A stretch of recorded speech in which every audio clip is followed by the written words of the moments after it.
గోదావరి నది ఉధృతంగా ప్రవహిస్తోంది. వర్షాలతో వరద నీరు భారీగా చేరటం, ఎగువ ప్రాజెక్టుల నుంచి 6 లక్షల క్యూసెక్కుల నీరు గోదావరిలకు విడుదల చేస్తూ ఉండటంతో భద్రాచలం దగ్గర గోదావరి నీటి మట్టం పెరుగుతోంది.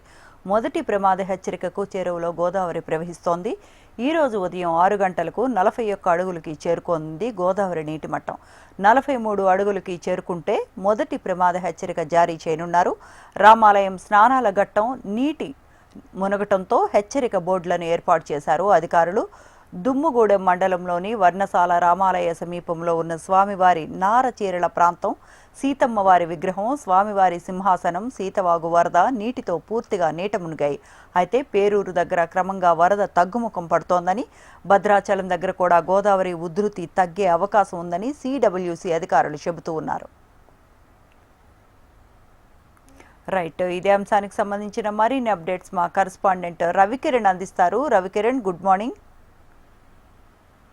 యాత్రమంది ఎగువ రాష్ట్రాల్లో కురుస్తున్న భారీ వర్షాలతో భద్రాచలం వద్ద గోదావరి అయితే ఉధృతంగా ప్రవహిస్తుంది.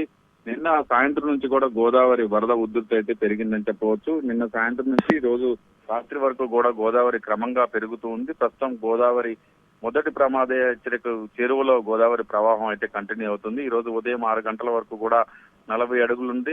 7 గంటల వరకు కూడా 41 అడుగుల వరకు కూడా గోదావరి నీటి మట్టం చేరుకుంది. రామాలయం సంబంధించినటువంటి స్నానాల ఘాట్లన్నీ కూడా నీటిలో మునిగాయి. ఇప్పటికే హెచ్చరిక బోర్డులు కూడా ఏర్పాటు చేశారు అధికారులు. 43 అడుగులకు చేరుకుంటే మొదటి ప్రమాద హెచ్చరిక జారీ చేసేందుకు అధికారులు కూడా అన్ని రకాల ఏర్పాట్లు చేస్తున్నారు.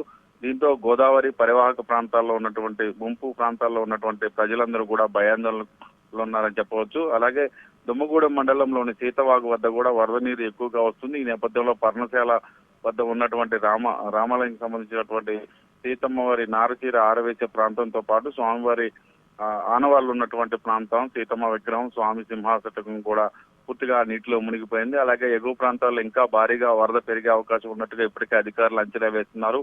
ఈ రోజు సాయంత్రం వరకు కూడా మొదటి ప్రమాద హెచ్చరిక దాటే పరిస్థితి అయితే ప్రస్తుతం కనపడుతుంది. వరద ఉధృతి ఎక్కువగా కనపడుతుంది. అలాగే మిగతా ప్రాంతాల నుంచి వస్తున్నటువంటి వాటర్ అంతా కూడా గోదావరిలో చేరడంతో ఎగువ ప్రాంతాల నుంచి తాలిపేరు వరకు కూడా 6 లక్షల క్యూసెక్కుల నీరంతా కూడా ఆ ప్రాంతంలోకి వస్తుండడంతో ఇప్పటికే తాలిపేరు ప్రాజెక్టు నుంచి కూడా నీటిని విడుదల చేసేందుకు సన్నాహాలు చేస్తున్నారు. దాదాపుగా పరివాహ ప్రాంతాల్లో ఉన్నటువంటి 30 గ్రామాల ప్రజలైతే భయాందోళనలో ఉన్నారు.